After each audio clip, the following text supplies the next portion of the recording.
วัสดีค่ะยินดีต้อนรับสู่ช่องพระนุนะคะโอ้ยเสียงควายนอนน้ำบัดแท้ๆว่าแม่นป่าคือสิบอนผลึกผะโลแท้นี่โอ้น้ำลึกอยู่นะFCพากันนอนน้ำช่ำเลยพากันนอนน้ำเย็นช่ำเลยควายชาวบ้านเนาะที่เขามาเลี้ยงนะคะบริษัทไปหอดนี่เขาเจ้ากระตัดเองเนาะจังหวะตัวอันนั้นเล่าไทยไหบอดเอี่ยมปานนั้นเบิ่งเพิ่นเล่มว่าสัน เห็นเขาตัดเขาเอาจนว่าบ่มีดำๆเลยเด้ทางหลัง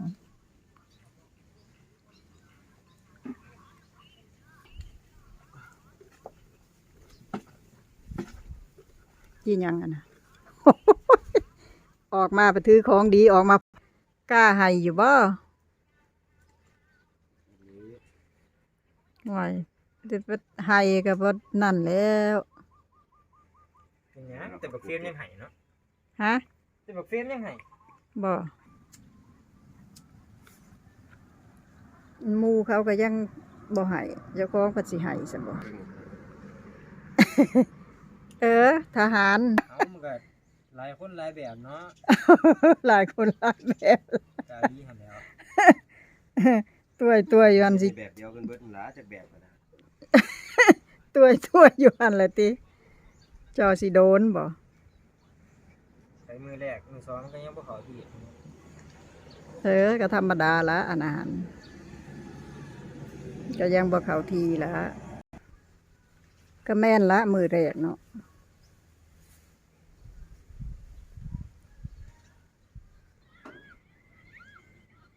บ่เอาของดีมาให้มันติดโตแน่ ว้ายกับปานเพิ่นสิใส่ได้เนาะ เอา เขาบ่ให้ใส่แล้วเขาปลดออกเบิดวันผู้แนว แม่น เขาบ่ให้ใช้ อันนี้ให้ใส่เนาะยามฝึกยาม ซื้อไว้เก็บไว้ในล็อกเกอร์เก็บไว้ในกระเป๋านะ บอกเป็นนางดอกบ่ได้ไปชายแดนเนาะ ไปก็ฝึกแล้ว3 เดือน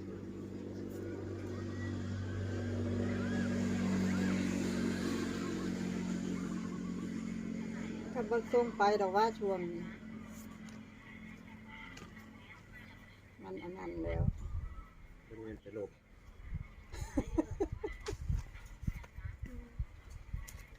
ว่าบัดเทื่อฝึกเด้ไปได้ไปรบเฮ็ดแนวใด ฝึกก็เท่านั้นฝึกอยู่เขาจะเอาไปหยัง ตู้บิดว่าไปล้างรอรถถัง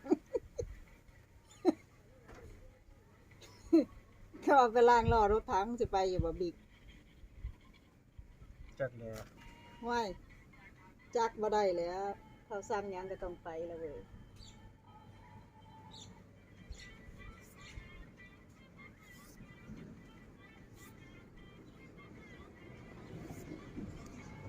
ตั้งใจเอาละจะได้ละบ่เปลี่ยนแปลงเจ้าของมันก็บ่ได้แล้ว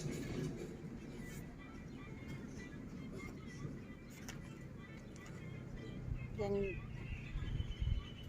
ดูทรงเท่าละบาทนี่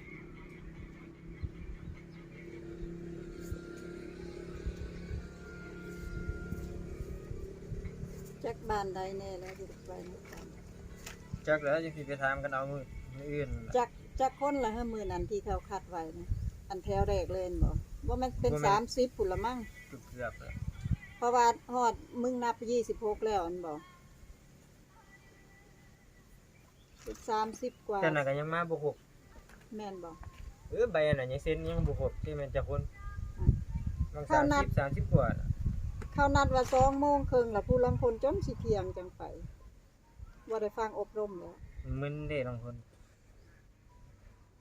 นั่นล่ะก็บ่ได้ฟังเขาอบรมแล้วก็ให้เขาไปเขาก็เว้าใหม่บ่ มีหลายกลุ่มอยู่ผู้ใดบ่มาก็มีหลาย โอ้ กลุ่ม แม่นแล้วไผสิไปอบรมมื้อเทื่อละคนเนาะ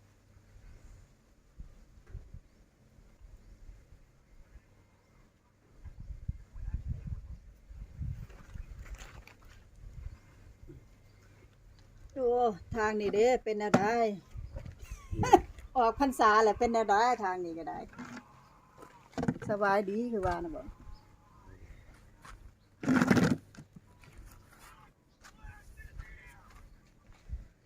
FC ว่าเมื่อวานเห็นบิ๊กตัดผมหล่อนน่ะนะนึกว่าพระนุศึกใหม่ว่าซั่น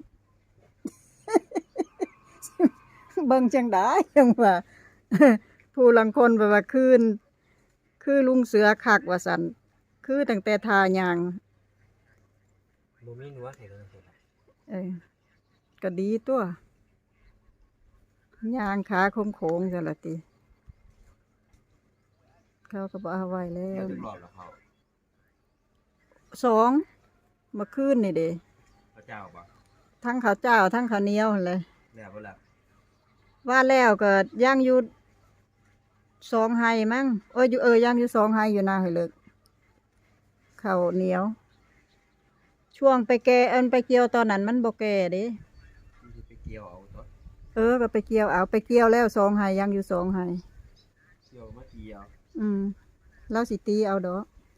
หน่อยบ่หลายก็บ่ไผสิไปให้รถเขาเกี่ยวเนาะเสียเวลาเขา เมื่อวานก็ไปเกี่ยวข้าวเจ้า แล้วก็ค่ำมืดพุ่นละเขามาจอดเกี่ยวอยู่หน้าโนนให้หน้าโนนก็สิได้อยู่ดอกวาง30 สอบนี่ละข้าวเหนียวก็ได้ ก็ยังข้าวเจ้าอีก2 ไห้เด้อยู่หั่นสิได้เกี่ยวเอาเจ้าของนั่นล่ะมันบ่หลายไผเขาก็สิบ่แล่นมาเกี่ยวให้แล้วบรรยากาศลมเย็นพัดวีบาดตัวนี้ใส่เนาะลมเนาะ เจ้า เริ่มเย็นแหละตัว เริ่มแล้วมันจะจ่อยเย็นมาก โอ้ย พูดน่ะหมากก็บอกมันคือนานล่อนแท้ฮะหากะล่นโอ้หนักแท้เด้อนี่หมากกระบอกพี่น้องโอ้ยเก็บไว้ให้พอนะคะลุงเสือมาไม่ได้วันนี้ตากข้าวเพิ่นตากข้าวนะคะเฝ้าข้าวฟ้าก็แห้งมืดแห้งครึมอยู่นี่จักสิตกจักสิแดดว่ะ นี่เด้อหู ฮะ หัวจะถึงสำเร็จ โอ้ ผ้ามัน สะได้แล้วผูกแขนแล้ว จะเหยียดเอวได้ด้วยนี่บ่มีเปบ่มีสาดเลยป่ะ ศาสตร์กับซิมีอยู่ตัวที่ไปเหยียดแอวอย่างมัน เอานี่ หันดิ มันก็จะขาดนะ ถุง แบ่งเบิ่ง มันสิอัน ใส่ นั้น เท่าแบ่ง โอ้ยมันใส่ได้ยังได้ใส่ตาเทื่อเดียวก็เบิดแล้วเลือดเสื่อมบ่แห้ง ของอันนั้น เป็นภาระ เสือว่ามันเป็นของปลอม ท้องปลอม ก ระสังพิษเนี่ยว่ะ แน่ถ้าของแท้มันหนักแท้ เนาะ ราคา7-800 อันนั้นจะอันนี้จัก100 400 3-400 ของแท้มันละหนักแถมแบตก็บ่ได้เบิดง่ายปานนี้ มันลดราคาลงแบบบ่แม่นเด้ ขีดตัวบาดนี้ ของปลอม โอ้ยเบิ่งดีๆก่อนจังสั่งก็ได้ น้อยมันก็หลายล้านนะเนาะ สั่งในอัน TikTok บ่ก็มาให้หลวงพี่ผูกแขนให้นะคะพรุ่งนี้ก็จะเดินทางแต่เช้า ออกจากบ้านก็ประมาณ6 โมงแล้วตีหาครึ่งให้ลูกอาบน้ำได้แล้ว อาบน้ำก็1 ชั่วโมงพุ่น อาบน้ำนี่เป็น1 ชั่วโมง ไปเป็นทหาร ดอกบ่มีผัวไม่ซ่าหรอก บ่ หกสบู่แปรงแข็งแล้วก็แล้ว ไปเป็นทหารบ่ได้อาบดนได 3นาที10นาทีให้เวลา อาบน้ำนะบ่ฝ้าวสระฝ้าวถูฝ้าวแล้วเลย10 นาทีก็โดนเติบแล้วว่าผูกแขนแล้วเนาะก็จะได้ไปแวะนะคะ จุดธูปขอพรองค์ปู่ด้วยนะคะ ก่อนเดินทางพรุ่งนี้นะคะโอ้น้ำอันนี้แห้งลงไปหลายแล้วนี่ ตอนหน้าฝนน้ำขึ้นมาถึงนี่เลย F4 นะมาถึงเสาไฟเลยนะคะ ค่ะก็ประมาณนี้นะคะสำหรับคลิปนี้ก็ขอจบไว้เพียงแค่นี้นะคะฝากกดไลค์กดแชร์กดติดตามช่องพระนุนะคะ ขอบคุณทุกท่านที่ติดตามรับชมนะคะ เจอกันใหม่คลิปหน้านะคะ คลิปนี้สวัสดีค่ะ